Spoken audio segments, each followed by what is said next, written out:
दोस्तों नमस्कार, मैं विकास, आप देख रहे हैं जस्ट टीवी इंडिया और एक बार फिर से आपका स्वागत है। मामला वही है, वर्गीकरण या कोटे में कोटा या रिजर्वेशन इन क्लासिफिकेशन। 1 अगस्त को फैसला आता है। जो बहुजन समाज 2 अप्रैल को अगर सड़कों पर उतरता है तो सड़कें जाम कर देता है।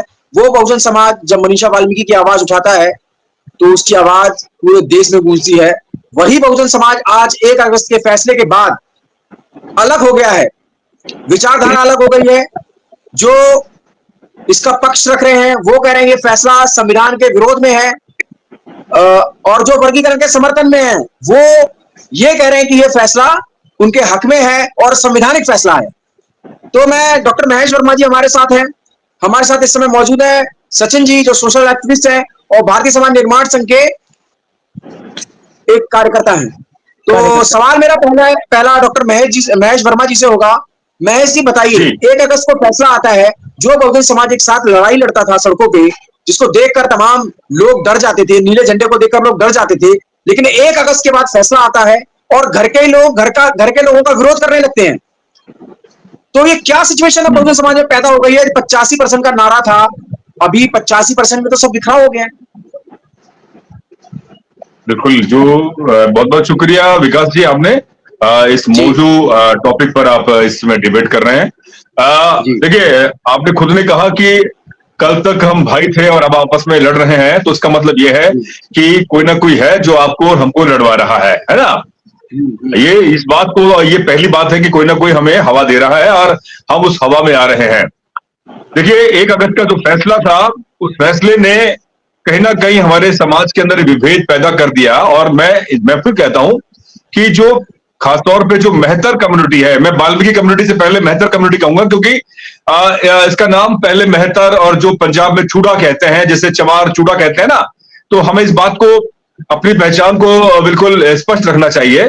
देखिए, जब 1 तारीख को जो फैसला आता है, उसके बाद में एक बड़ा वर्ग वो उबाल में है, गुस्से में है कि ये फैसला कैसे आ गया, और एक वर्ग जो सोचता है कि इस फैसले से हमारा समाज की उत्थान होगा। स्वाभाविक बात है कि उस फैसले से उनको कहीं ना कहीं फायदा होता नजर आ रहा है, जैसे कि पंजाब में और हरियाणा में वो लागू भी हुआ था। सन 75 में पंजाब में और हरियाणा में भी लागू हुआ। लेकिन सवाल यह है कि जब 16% आरक्षण आपको, माफ कीजिएगा, 15% आरक्षण आपको केंद्र में मिलता है और उसमें हजारों जातियां हैं, और उसके अंदर अगर और ज्यादा अगर आप कैटेगराइजेशन कर देते हैं, तो मुझे लगता है कि वो मानवीय तौर पर भी, संविधान की जो एक मानवीय सोच है, उसमें भी हमला है। मैं खुद मेहतर कम्युनिटी से नहीं आता, मैं चमार कम्युनिटी से आता हूं। लेकिन मैं फिर कहूंगा विकास जी कि ये जो मुद्दा आरक्षण से पहले हमारी शैक्षणिक स्थिति को लेकर था, अगर हम वाकई शैक्षणिक तौर पर हम मजबूत होते तो हम उस आरक्षण का फायदा उठाते। मैंने खुद ने राजस्थान विधानसभा चुनाव अलवर से लड़ा, निर्दलीय चुनाव लड़ा इस बार मैंने, और मैं पहला यहां पर एक एससी कैंडिडेट था, जनरल की सीट थी, और मैं तकरीबन 10 वाल्मीकि मेहतर कम्युनिटी की बस्तियों में गया। मेरे अच्छे मित्र हैं जो सामाजिक कार्यकर्ता हैं, कोई नगर निगम में ठेकेदार है, अच्छे खासे लोग हैं, उनके पास में गया, उनसे मेरी बात होती थी, तो वो कहीं ना कहीं उनका उनके अंदर एक वो आता था सवाल कि हमारा जो हक और अधिकार है वो चमारों ने, जाटवों ने खा लिया है। तो मैं उनसे एक बात, उस समय चुनाव थे, तो मैं उनको डिप्लोमेटिक वे में समझाता था कि ये जो कहना अपने आप में बहुत छोटी बात है, कैसे खा लिया मुझे आप बताइए। अगर मेहतर कम्युनिटी और चमार कम्युनिटी की अगर बात करें, देखिए, इस बात को हमें समझना पड़ेगा कि मेहतर कम्युनिटी शहरी कम्युनिटी रही है। गांव में उसकी स्थिति बहुत ज्यादा उस तरह की किसान कम्युनिटी नहीं है कि जमीन हो बहुत ज्यादा, वो गांव में रहे, वो शहर में आई। शहर में वो चाहती तो इन 100 सालों के अंदर, 70-75 सालों के अंदर अपनी शैक्षणिक स्थिति को बढ़ाती। और आज इस आरक्षण का 15% जो केंद्र में आरक्षण मिलता है आपकी शिक्षा के लिए, आपकी नौकरी के लिए, और उसका पूरी तरह से फायदा उठाती। मैं फिर कह रहा हूं, उठाना चाहिए, बिल्कुल उठाती, लेकिन जब उसका फायदा नहीं उठाया गया तो कहीं ना कहीं दूसरे लोगों ने, जो ब्राह्मणवादी है, मनुवादी लोग हैं, उन्होंने कहीं ना कहीं जहर भरा कि आपका फायदा तो दूसरी कम्युनिटी के लोग ले रहे हैं। मैं खुद किस लिए कह रहा हूं, क्योंकि आप अगर उसका फायदा उठा रहे होते, अब आप देखिए, आपके सामने कोली समाज है, आपके सामने कोली के समाज, आपके खटिक समाज है, धोबी समाज है, उनकी भी संख्या चमार जाटव कम्युनिटी से बहुत कम है, लेकिन वो भी सरकारी नौकरी में आए। लेकिन उन्होंने अपना जो मूल कार्य था, मूल काम था, जो भी गंदा काम था, जिसे मैं गंदा काम नहीं कहता, खाल का काम, चमड़े का काम, एक बहुत ही आर्थिक संपन्नता वाला काम था, लेकिन कहीं ना कहीं उसमें गंदगी थी, उस काम को छोड़ा और उसके बाद वो शिक्षा के क्षेत्र में आए और शिक्षा की उन्होंने दामन थामा। और आज इन 70-75 सालों में जो संघर्ष की बुनियाद पर डॉक्टर महेश वर्मा भी पढ़ लिख कर निकलता है, मेरे जैसे हजारों प्रोफेसर, मैं खुद मीडिया का टीचर हूं, शिक्षक हूं, तो मेरे जैसे हजारों लोग, उसने शिक्षा की बुनियाद पकड़ी और वो आ गया है। यही चीज, ये दामन वाल्मीकि समाज के लोग पकड़ लेते तो मुझे लगता है कि आज बहुत बढ़िया रहता है। ऐसा नहीं है कि वाल्मीकि समाज के सभी लोग झाड़ू और कचरा उठा रहे हैं, लेकिन हाँ, इतनी बड़ी बात है कि 95%, आप इस बात को माने, अगर आप सर्वे करवाएं तो 95% आज वाल्मीकि समाज वही परंपरागत कार्य कर रहा है जिसमें उनकी इज्जत नहीं है। मैं कह रहा हूं, वाल्मीकि समाज को आज स्वाभिमान, सम्मान के लिए एक बड़ा आंदोलन करना चाहिए। हम किसी और का मल उठाए, किसी का कचरा उठाए, क्यों उठाए? जब हम गरीब थे, जब हम अशिक्षित थे, जब गुलाम थे, सामंतवादी थे, तमाम वो थी, तब हम मान सकते थे। लेकिन अब तो मुल्क आजाद है, संविधानिक प्रदत्त देश है, लोकतांत्रिक देश है। अगर अब भी हम मैं कहता हूं, मेरे कई मित्र हैं जो वाल्मीकि समाज के लोग हैं, अच्छे खासे पढ़ रहे हैं, उसमें कौशल पवार भी है प्रोफेसर। मैं हर बार ये कहता हूं, आप एक टाइम रोटी खाइए, आप आधी चुपड़ी रोटी खाइए, लेकिन आप अपने बच्चों को पढ़ाइए। मेरे परिवार की भी स्थिति बहुत दयनीय थी, बहुत गरीब थे। मेरे पिताजी पढ़े लिखे, उन्होंने मजदूरी करी, चौकीदारी करी। जी महेश जी, आप जो बता रहे हो कि वाल्मीकि समाज परंपरागत काम कर रहा है, ठीक है। आप जो कह रहे हैं कि वाल्मीकि समाज में लोग पढ़े लिखे नहीं है, लेकिन आंकड़े तो बिल्कुल अलग है। आंकड़ों को अगर हम देखें, हम लोग यहाँ पर चर्चा कर रहे हैं वर्गीकरण की, कि वर्गीकरण से जो समाज वर्गीकरण की बता रहा हूं ना। अगर आप इसमें टुकड़े करेंगे, अगर आप इसमें टुकड़े करेंगे तो आप फायदा आप वाल्मीकि समाज को आज नहीं होगा, वो फायदा होगा 20 साल बाद, 25 साल बाद। महेश जी, आप पहले आप सुनिए। जो वर्गीकरण जिसके लिए अभी आप वर्गीकरण की हम लोग चर्चा कर रहे हैं, लेकिन आप ये कह रहे हैं कि जो परंपरागत पेशे हैं वो छोड़ने चाहिए। तो मैं बता वर्गीकरण में आरक्षण का फायदा कैसे उठाएंगे, मुझे बताइए। महेश जी, मैं वही कंप्लीट कर दीजिए महेश जी। अगर 1995 से 2005 तक जब वर्गीकरण हरियाणा और पंजाब में रहा, तो उसके आंकड़े बड़े जबरदस्त आंकड़े थे। 6239 जॉबें जो है वो ए कैटेगरी वालों को मिलती है, बी कैटेगरी को जो है 5243 जॉबें मिलती हैं। तो ये तो कहीं ना कहीं डिफरेंट है ना सर। जॉबें तो 400 या 200 जॉब जो थी हरियाणा पंजाब का, जो 10 साल का डाटा था, वो फिर 10 साल में 200 जॉब जो है वो कैसी ज्यादा लेकर गए। और ये मामला वाल्मीकि कमेटी का नहीं है महेश जी, ये तो जो अलग अलग स्टेट में अलग अलग जातियां हैं। हरियाणा की बात करें तो यहाँ पर 37 जातियां हैं, लेकिन अभी कहा जा रहा है कि वहां 40 जातियां हैं। उत्तर प्रदेश में 59 जातियां हैं। तो अलग अलग स्टेट में अलग अलग जातियां हैं। सचिन जी, मैं आपसे जानना चाहूंगा, फिर तो वर्गीकरण की लड़ाई जो आप लोग लड़ रहे हैं, वो लड़ाई तो बिल्कुल खत्म हो जाती है फिर, क्योंकि आरोप तो लगातार डे वन से यही लग रहे हैं कि आप लोग परंपरागत पेशा छोड़िए, गटर में आप लोग रहते हैं, आप लोग पढ़ते नहीं है, ये आरोप तो लगातार लग रहे हैं। लेकिन जो 565 पन्नों की जजमेंट आई है, उस जजमेंट को किसी ने पढ़ा नहीं है अभी तक। सचिन जी, जवाब चाहूंगा आपसे मैं। जी, सबसे पहले तो विकास जी आपका बहुत बहुत धन्यवाद, और डॉक्टर महेश वर्मा जी का भी बहुत बहुत शुक्रिया, बड़े भाई है मेरे।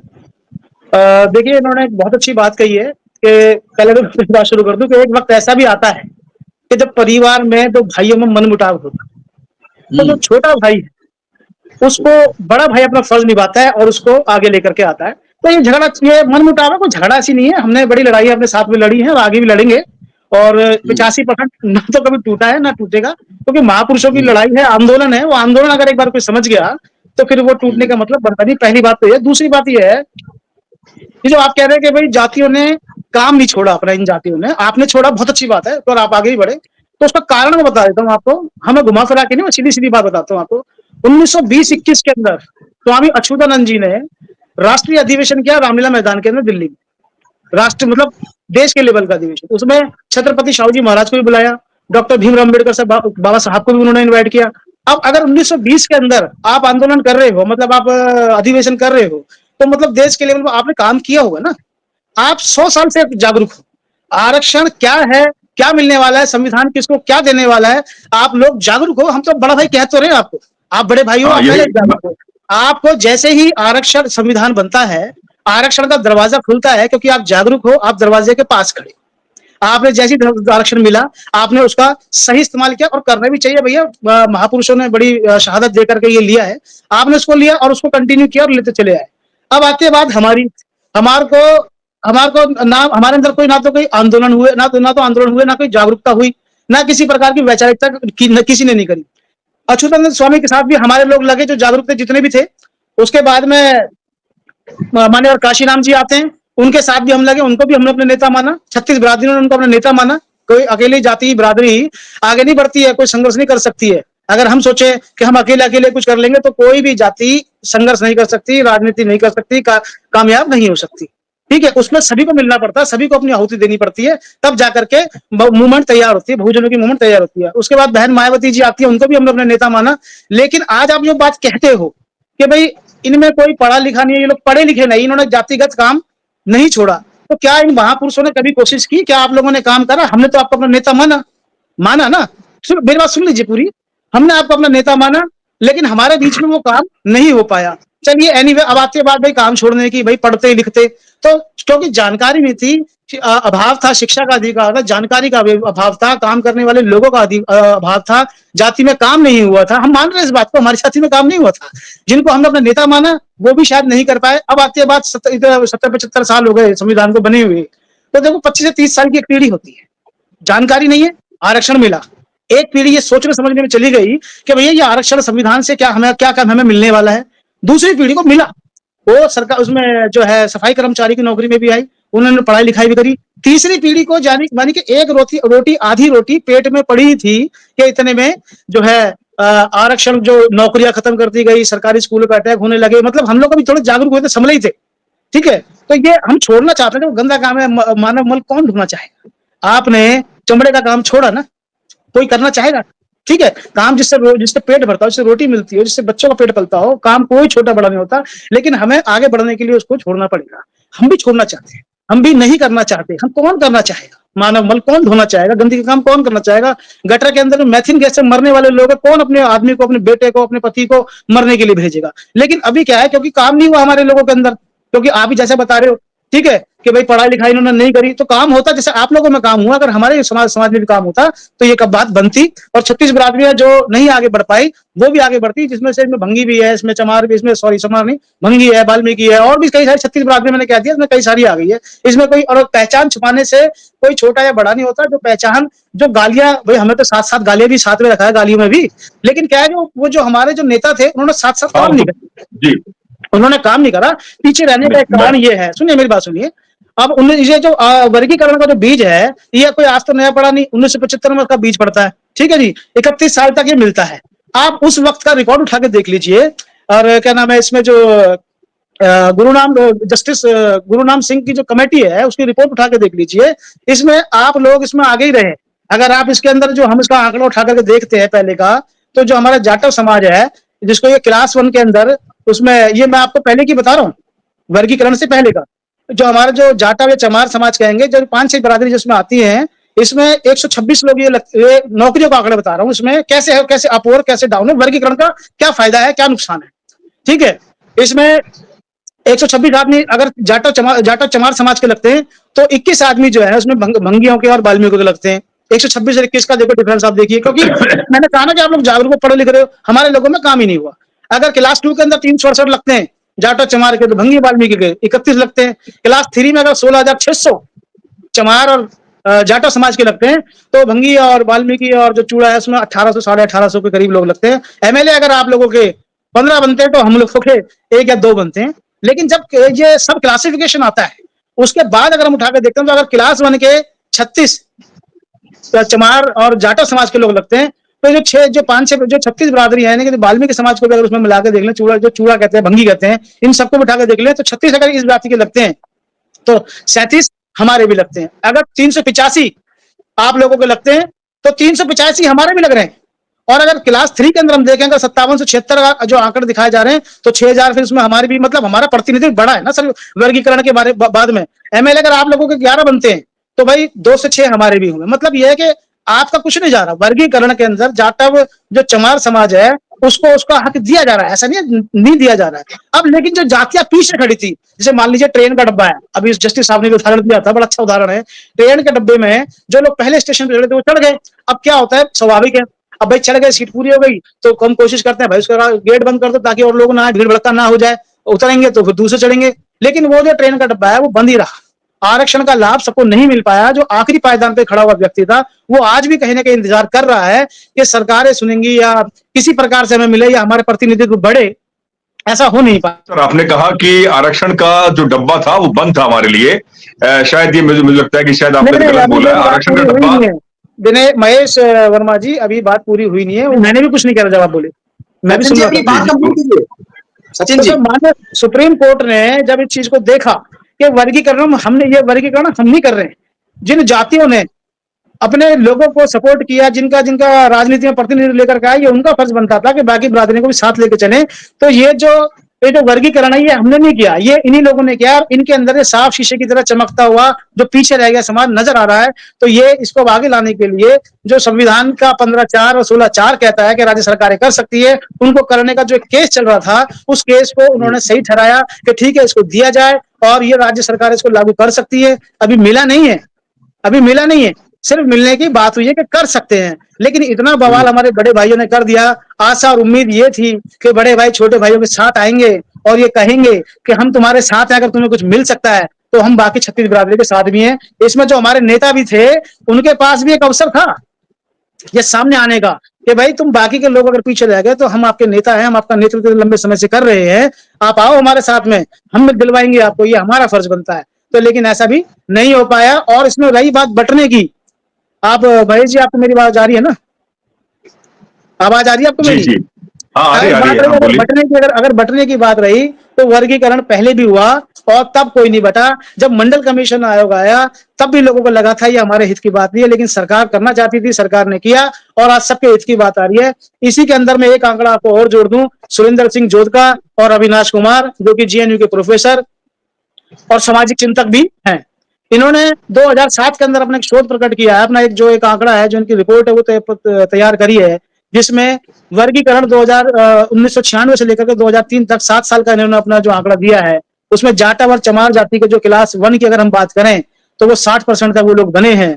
इसमें जो सेकंड क्लास 2 और सेकंड क्लास की बात करें तो उनका प्रतिनिधित्व भी जो है 8 और 9% से बढ़ के 48 और 49% तक उनका प्रतिनिधित्व आया है। बाकी का जो SC समाज है या दूसरा समाज है उसका प्रतिनिधित्व 50% बढ़ के आया है। इसमें कोई बट नहीं रहा, इसमें किसी का छीना नहीं जा रहा, पूर्ण रूप से सबके साथ के लिए है। और बहुजनों का मूवमेंट भी यही है, जो बहुजन ने, जो महापुरुषों ने जो अपनी बलिदान दिए, अपने सबको एकजुट किया, बहुजन को एकजुट किया, मूल निवासियों को एकजुट किया, उनका भी यही था कि आखिरी पायदान से लेकर के हर एक व्यक्ति, हमारे जो बहुजन समाज है, जो मूल निवासी समाज है, सबका बराबर का विकास उत्थान हो। कभी भी किसी को ये ना कहना पड़े कि भैया कि इसमें लोग पढ़े लिखे आएंगे नहीं, मिलेंगे नहीं, तो ये कमी कहने का हमारे नेताओं से छूट गई है। ये अब बहुजन मूवमेंट को सही करने का समय आ गया है और हमें सबको साथ मिलकर के इसको लागू कराना चाहिए। लड़ाई हमारी यही नहीं है, लड़ाई हमारी यही नहीं है बहुजनों से, बहुजनों की लड़ाई मनुवादियों से और भी बहुत तरह की लड़ाई है। दोस्तों, ये हम एक संयुक्त मोर्चा चला रहे हैं, हमने पीछे भी चलाया था 26 जनवरी 2024 को हमने संविधान बचाओ लोकतंत्र बचाओ, ये हमने शुरू कर दिया था। हमारा एक वार्षिक कार्यक्रम हम करते हैं, कार्यक्रम तो करते हैं। हाँ सचिन जी, इसमें जी सवाल मेरा महेश जी को है। महेश जी, आपने सचिन जी को सुना, तो वर्गीकरण पे, आखिर वर्गीकरण अगर उत्थान के लिए है तो फिर वर्गीकरण का विरोध क्यों? नहीं, ये कैसे कह दिया कि उत्थान के लिए है? अब देखिए मेरी बात सुनिए, आपने कहा कि आरक्षण का डब्बा बंद था, आरक्षण का डब्बा आपने कहा बंद था, आरक्षण का डब्बा कैसे बंद था? और दूसरी बात, देखो मिस्टर, मेरी बात सुनिए, आप बड़े भाइयों मेरे, मेरी भी सुन लो, छोटा बात तो सुनो, हम तो आपसे सीख ही रहे हैं, क्या पता आज भी सीख के जाऊं, ठीक है? नहीं, वो आप नहीं, हम अनेक से सीखते हैं, ऐसा कोई छोटा बड़ा कुछ नहीं है। मेरा कहने का तात्पर्य है कि वाल्मीकि मेहतर कम्युनिटी इस बात को क्यों नहीं रेखांकित करती कि EWS 10% आरक्षण, मात्र 10 से 12% जो आबादी है सवर्णों की, उनको 3 दिन में आरक्षण मिल जाता है और उनका किसी भी तरह का कोई डेटा कलेक्ट नहीं किया, डेटा नहीं लिया। सवाल भटकाने वाले आरएसएस के लोगों के लिए छोड़ दो, मुद्दे से भटकाना। नहीं नहीं नहीं नहीं, यही तो सवाल है। आपको मात्र 15%। आप देखिए, मैं आपको नहीं कह रहा, मैं आपको एक उदाहरण दे रहा हूँ कि जब हम आरएसएस के लोगों से बहस करते हैं ना, हम बात करेंगे दिन की तो वो करेंगे दोपहर की, हम दोपहर पे आएंगे तो चले जाएंगे रात को, हम रात की बात करेंगे तो मैं कह रहा हूँ आप 15% आरक्षण है। आपने अभी मुझे आपने डेटा आपने बताया कि आपका इतना फीसदी आपके लोग लगे, है ना, वाल्मीकि समाज मेहतर कम्युनिटी के लगे। आप मुझे बताइए, जब आप कंपटीशन देते हैं, सिर्फ मैं एक जगह मान सकता हूं जहां डायरेक्ट इंटरव्यू होता है, डायरेक्ट इंटरव्यू, वहां पर पार्शलिटी हो सकती है। लेकिन जब आप एग्जाम देते हैं, कोई भी एग्जाम, क्या वहां पर यह रेखांकित होता है कि आप चमार है, मेहतर है, वाल्मीकि है, थानक है या धोबी है, कोई है? मुझे अभी बताइए। मैंने कहा आप बहुत पहले से जागरूक लोग हो, अगर आप ऐसी बात करोगे तो ये बात ठीक नहीं। मुझे हमारे साथ भेदभाव नहीं होता है, हमारे साथ भेदभाव नहीं हुआ है। नहीं, अरे किसके लोग चयनित होंगे? आप मुझे बताइए किसके लोग चयनित होंगे? बैठे हुए हैं। मैं मानवीय तौर पर और सामाजिक तौर पर एक बात कह रहा हूं। मैं मानता हूं कि वाल्मीकि मेहतर कम्युनिटी के साथ चमार कम्युनिटी से ज्यादा भेदभाव होता है। इसलिए होता है, मैं आपको बता रहा हूं, इसलिए क्योंकि आज उसकी स्थिति अगर थोड़ी सी संपत्ति होती तो आज वो अपने आप को मुखर होता। कारण क्या है? मुखर होता कहने के लिए उसका कारण तो बताइए। हमने जिनको अपना प्रतिनिधित्व दिया, आज जिनको अपना नेता माना, नहीं, इसमें पूरी गलती मेरी बात भाई, क्यों नहीं बने? सचिन जी मेरी सुनिए, पूरी इसमें मैं कह रहा हूं कि पूरी गलती चमार कम्युनिटी, जाटव कम्युनिटी के नेताओं की नहीं है, पूरी गलती नहीं है, इसमें गलती आपकी भी है। मैं कह रहा हूं पूरी गलती है, गलती हमारी है। तो सुनिए, मैं कह रहा हूं पूरी गलती नहीं है। आप इस बात को समझिए कि हर बार मैं भी अपने तमाम साथियों से कहता था कि आप वाल्मीकि बस्तियों में जाइए, वहां पर सामाजिक जागरूकता का अभियान चलाइए। आप भगवान दास जी की आपने किताब पढ़ी होगी, मेरे पास पुस्तकों का भी काम है, आप पीछे देख सकते हैं। आप बाबा साहब के वॉल्यूम तो तमाम, मेरे पास हजारों के बड़ी लाइब्रेरी है पूरे घर के अंदर। भगवान दास जी ने इतनी तमाम किताबें लिखी, क्या उन किताबों को पढ़कर वाल्मीकि समाज आज से 70-80 साल पहले वो किताबें लिखते, 80 साल पहले, मैं ये कह रहा हूं वाल्मीकि समाज जो शहरी जाति थी, मैं इस बात को समझें, शहरी जाति थी बड़े स्तर पर, जो शहर में आई, कैसे भी करके उनको नगर निगम, नगर परिषद, नगर निकाय में उसको नौकरी मिली। चाहे उस समय उसके 3-3 लोग एक साथ नौकरी कर रहे थे, लेकिन उसने उस बात को नहीं समझा कि मैं अपने बच्चों को स्वाभिमानिक अगर शिक्षा दूंगा तो मेरा बच्चा आज सचिन बन सकता था, विकास बन सकता था। मेरा वर्गीकरण से ऊपर एक सवाल है। 3-3 नौकरियां मिली, उन्होंने अपने बच्चों को पढ़ाया ही नहीं, तो ये गलत है। सारे लोग अनपढ़ नहीं है, वाल्मीकि समाज में पढ़े लिखे लोग हैं। मेरी आप नहीं समझे, पूरी बात पूरी सुनिए। पढ़ाने के बाद में अपने पेशों को छोड़ना, इस बात को समझे। मैं देखिए, मैं बताऊं, मैं मीडिया का शिक्षक हूं, तो शोध भी मैंने किया है और चुनाव में तो मैं समाज में शिक्षक भी है, प्रोफेसर भी निकले उस पीरियड में, डॉक्टर है। मेरे सामने कोई उदाहरण है, उसी पीरियड का निकला हुआ है, उसी पीरियड का निकला हुआ है। इसमें कोई दौरा नहीं है कि वाल्मीकि समाज के अंदर प्रोफेसर नहीं है, इंजीनियर नहीं है, डॉक्टर नहीं है। एक अवसर मिला, उन्होंने काम किया। अगर ये काम पहले भी होगा, लेकिन वही, अच्छा, आप मुझे एक बताइए, एक चीज बताइए। चलिए, आप कह रहे हैं कि आपके समाज के अंदर शिक्षक हैं, डॉक्टर हैं, इंजीनियर, सब अच्छी बात है, मैं कह रहा हूं है, मेरे भी नहीं गई, लेकिन क्या उन्होंने बड़े स्तर पर अपने समाज में जाकर शिक्षा का अभियान चलाया? मुझे भी बताइए। आपके सामने, तभी तो बैठ पा रहे हैं हम आपके सामने। हाँ, तभी तो बैठ पा रहे हैं। आप नहीं, बड़े स्तर पर अभियान चलाया। हाँ, क्यों नहीं? मैंने आपको ये दिखाया, अभी आपको ये दिखाया ना मैंने। नहीं, अच्छा, आप काम कर रहे हैं, मैं आपके साथ हूं, मैं आपके साथ हूं, मैं 100%। अगर आप इस तरह का काम करते हैं, से चला रहे हैं दिल्ली की आवाज, सचिन भाई, अगर आप इस तरह का काम कर रहे हैं, शिक्षा का अभियान का, और अपना जो परंपरागत जो काम है उसको छोड़ने का, और स्वाभिमान गौरवशाली अपनी काम कर रहे हैं, तो मैं आपके साथ हूं। नहीं, ऐसा काम कौन करना चाहता है? मल कौन, मानव मल कौन उठाना चाहेगा? उठाना भी नहीं चाहिए। जी सचिन जी, सवाल सुनिए सर, हम लोग वर्गीकरण पे चर्चा कर रहे हैं, लेकिन बात घूम के पेशों पे चली जाती है। नहीं, वर्गीकरण, मेरा सवाल मेरा सवाल सुन लीजिए सर। जो रिपोर्ट है, गुरनाम रिपोर्ट है, हरियाणा के तमाम आरटीओ के माध्यम से जो आंकड़े आए हैं, वो चीख चीख के ये कह रहे हैं कि 10 साल में। और सर ये जो हम लोग बार बार बात कर रहे हैं ना, ये वाल्मीकि मेहतर, ये सर एक कॉमेडी की बात नहीं है। मैं कह रहा हूं सर, ये सपेरा की बात है। इसमें दो अरे तो सपेरा का उसका शैक्षणिक स्थिति आप देखो ना। आप सपेरा सासी कंजर, आप सपेरा सासी कंजरों को आप वाल्मीकि समाज के बराबर मानोगे क्या शिक्षा के स्तर पर? आप तो बिहार मैं 36 बात उनकी स्थिति कितनी, वो जो सपेरा सासी कंजर जो कम्युनिटी है, वो स्थिति वो उनकी शिक्षा की स्थिति बहुत ही दयनीय है। महेश जी सवाल सुन लीजिए। महेश जी मेरा, मैं समझ गया सवाल आपका। सुनिए महेश जी, जो वर्गीकरण था, वर्गीकरण के कहीं ना कहीं आंकड़े आए। आज जो लोग पक्ष में हैं वो कहीं ना कहीं वर्गीकरण के पक्ष में इसलिए है क्योंकि उन्हें 10 सालों में रिजल्ट मिला। अब मैं आपसे जानना चाहता हूं, आखिर वर्गीकरण का महेश जी विरोध क्यों हो रहा है?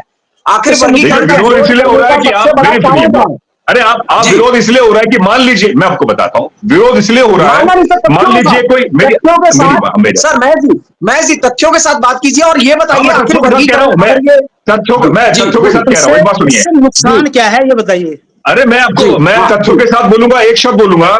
मान लीजिए किसी भी विभाग के अंदर नौकरी निकलती है और वर्गीकरण के तहत नौकरी निकलती है, ठीक है, और आपकी कैटेगरी के अंदर आपकी कैटेगरी के अंदर वो आदमी उपयुक्त नहीं पाया जाता शैक्षणिक तौर पर ही, और वो नौकरी में आप सुनिए नहीं पाया जाता, तो आप ये बताइए क्या, जैसे कि आपके नायब सिंह सैनी कह रहे थे कि वो जो दलितों में उच्च जो है वंशी समाज के अलावा जाट और चमार जो लोग हैं उनसे भर दिया जाएगा, क्या ये सत्य है?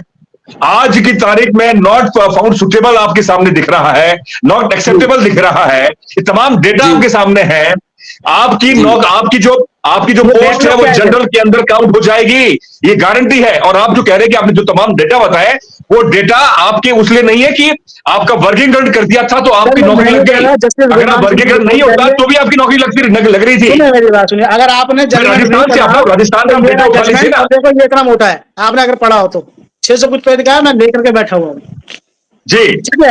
हम अपनी तरफ से कोई बात नहीं कह रहे, हम तो जो माननीय सुप्रीम कोर्ट ने जो बात कही हम तो उनको आदर कर रहे हैं। दूसरी बात, अब आपकी बात मैं करता हूं कि आप ये कह रहे हो कि एनएफएस आ जाएगी, ये बैकलॉग क्या चीज है मुझे बताइए आप, बैकलॉग क्या होता है? बैकलॉग नहीं, बैकलॉग आप सोचिए ना कि जब आपकी सरकारों ने जो इतनी जो आपके आरक्षित वर्ग के लिए जो बैकलॉग रहा उसे अब तक फुलफिल नहीं किया।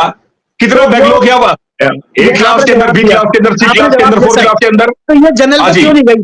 ये जनरल को क्यों नहीं गई? ये बैकलॉग सीट जो आप और हम मिलकर के फुलफिल नहीं कर पाए क्योंकि अभी तो वर्गीकरण नहीं था, आप और हम फुलफिल नहीं कर पाए, ये जनरल को क्यों नहीं गई? ये बैकलॉग में क्यों पड़ी है? जवाब दीजिए। तो क्या बैकलॉग अभी लागू, क्या बैकलॉग क्या फुलफिल हो गया क्या? मुझे आप ही बताइए। अरे सर क्यों घुमा रहे हो महेश जी? आप हमारे बड़े भाई हमारे को घुमाओगे, आप हमारे को घुमाओगे तो यार दूसरे लोग तो हमारे को बेवकूफ बना ही रहे हैं हजारों साल से। आप मेरी बात का जवाब सुनिए, आपकी बात का।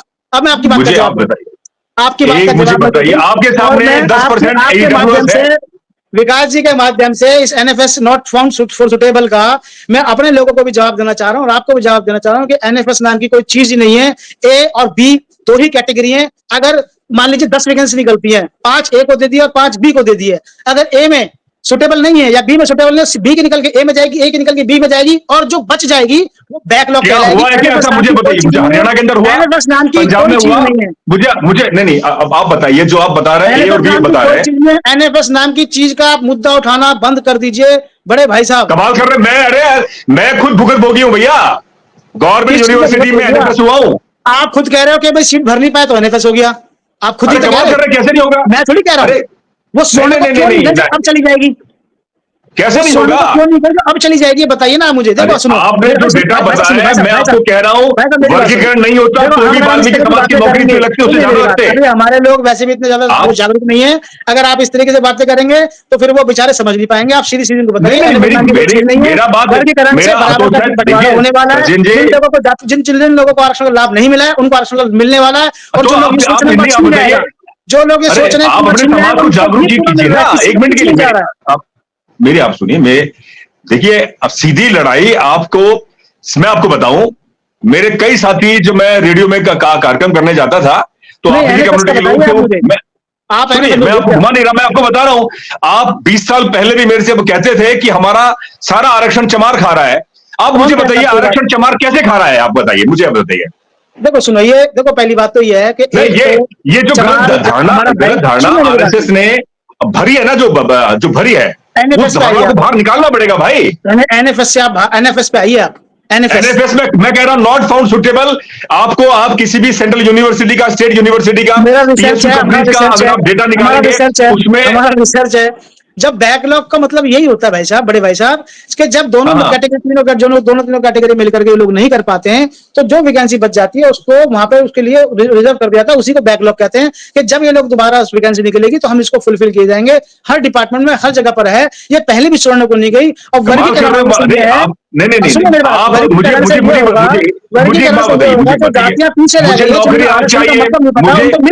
मुझे नौकरी आज चाहिए आज, और मुझे 10 साल बाद नौकरी मिलती है बैकलॉग के तहत, तो क्या वो प्रासंगिक है क्या?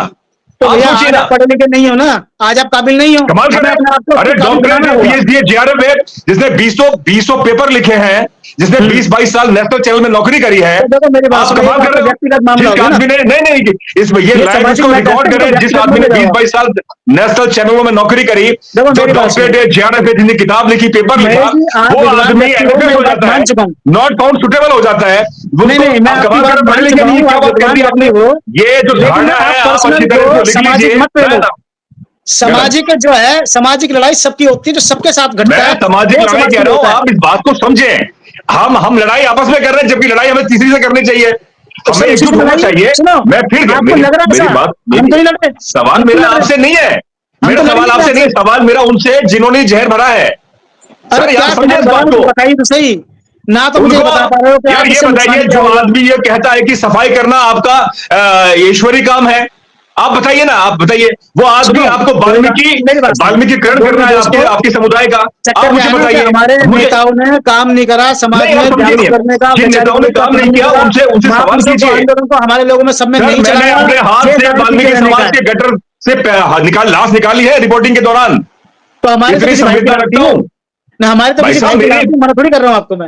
मैं इतनी संवेदना रखता हूँ। सीधा सवाल, मेरा सवाल आपसे नहीं है, मेरा सवाल उनसे है जिन्होंने ये जहर बोया कि भाई इसके आपको 15% आरक्षण मिल रहा है, इसमें आप फाड़ करेंगे।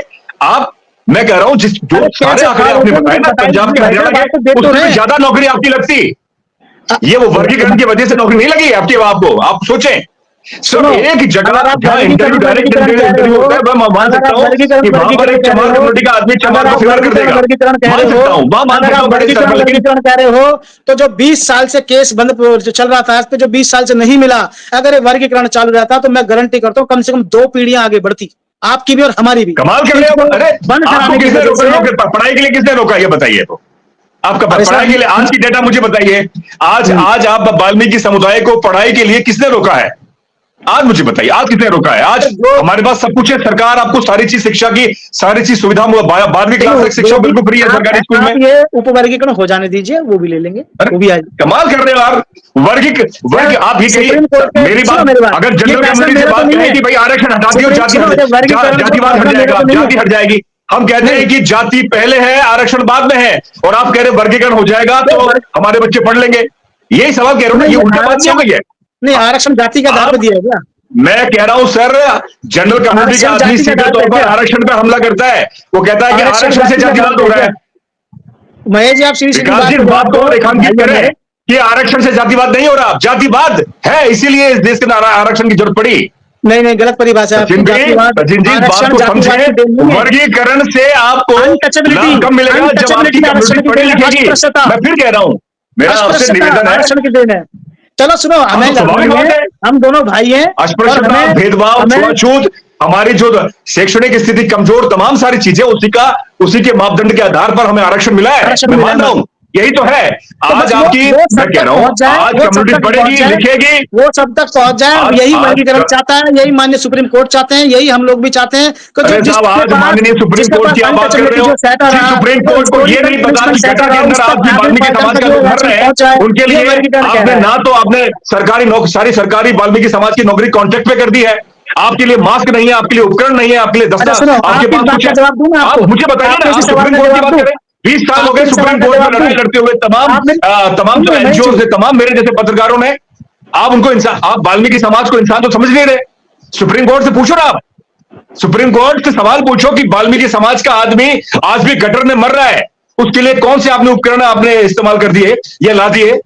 सवाल ये नहीं है आपकी, मैं कह रहा हूं वर्गीकरण आप करो, लेकिन आज आप बराबर बन जाओ, शिक्षा के तौर पर आगे आओ ना।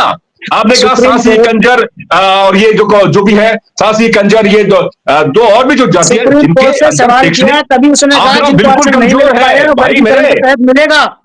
ये सुप्रीम कोर्ट कैसे मिलेगा यार मुझे बताओ, वो कैसे मिल जाएगा? नहीं मरेंगे, जैसे नहीं मिलेंगे, मरेंगे। वर्गीकरण आपको मिल गया, वर्गीकरण कैटेगरी, तो क्या आपका बच्चा जो आज पढ़ रहा है उसको 20 साल बाद मिलेगा, 25 साल बाद मिलेगा, जब वो पीढ़ी 20 साल बाद 25 साल बाद उस लायक बन जाएगी? मैं ये कह रहा हूं आपसे। नहीं, आपको क्या लग रहा है बच्चे हमारे पढ़े लिखे नहीं है, ओवर एज हो गए हैं? अरे भैया मैं ये नहीं कह रहा हूं बड़े स्तर पर पढ़े लिखे नहीं है, बड़े स्तर पर नहीं है, पढ़ेंगे ना, मौका तो मिले उनको भी, पढ़ना चाहते हैं, रोज पढ़ना तो चाहते हैं। तो वर्गीकरण ने आपकी शिक्षा रोक दी क्या? वर्गीकरण ने शिक्षा रोकी क्या, मुझे बताइए। अब आपको मुझे बताइए, वर्गीकरण ने आपको स्कूल जाना छोड़ दिया, वर्गीकरण ने कॉलेज जाना छोड़ दिया, वर्गीकरण ने कहा कि तैयारी मत करो। शिक्षा में, रोजगार में, आर्थिक स्थिति में प्रतिशत बढ़ा है, और 20 साल से केस चला मैं आपसे बहस करूं, घटा है यार। नहीं गलत है, आप मान नहीं रहे, आपके सामने आंकड़े रख दिए। वर्गीकरण ने आपको स्कूल जाने से नहीं रोका, वर्गीकरण ने आपको कॉलेज जाने से नहीं रोका, वर्गीकरण ने कंपटीशन तैयारी करने से नहीं रोका, वर्गीकरण ने आपको परमानेंट काम करने से नहीं रोका। आप वर्गीकरण को कहकर इतना बड़ा कर रहे हैं कि वर्गीकरण आ जाएगा तो हमारे अंदर सुप्रीम कोर्ट ने हमारे आप करो, सुप्रीम कोर्ट से जाकर दोबारा फैसला करो।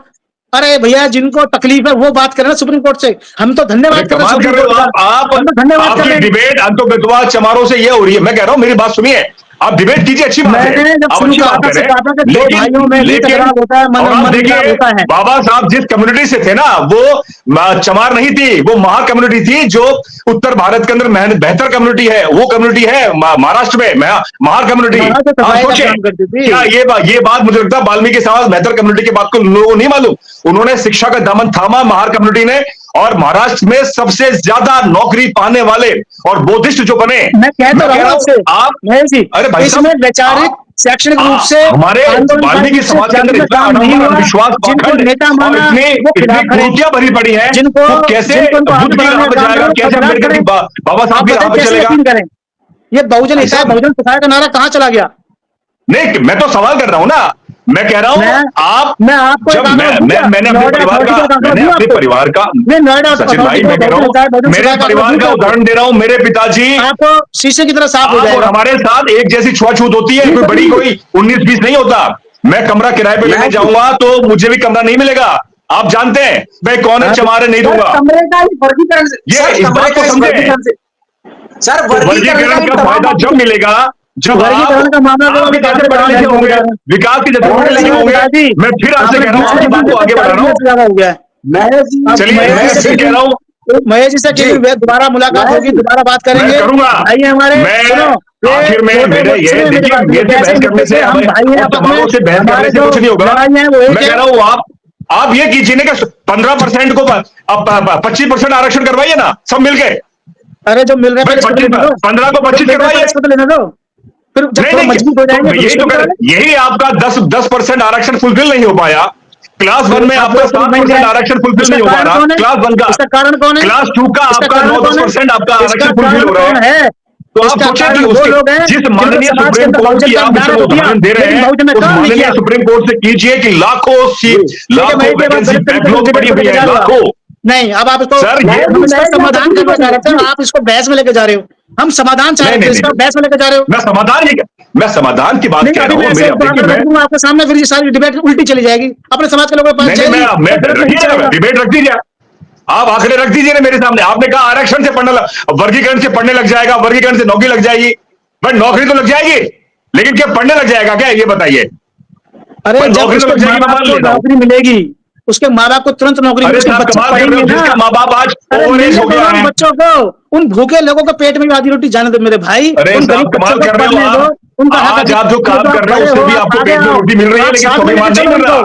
आप बोलो कि हम बड़े हैं, हम समाज में पहले स्वाभिमान का एक सम्मानजनक जागरूकता अभियान चलाएं। हम क्यों किसी का कूड़ा उठाएं, हम क्यों किसी का मैला उठाएं, हम क्यों क्या, हम दूसरा काम करेंगे। मैं आप स्वाभिमान के लिए आप ये कह रहे हो मुझसे कोई कहेगा नहीं नहीं नहीं, कमाल कर रहे हैं ये आप। कैसी बात कर रहे हैं आप? ठीक है, आपकी पहली पीढ़ी ने संघर्ष किया, दूसरी ने संघर्ष किया।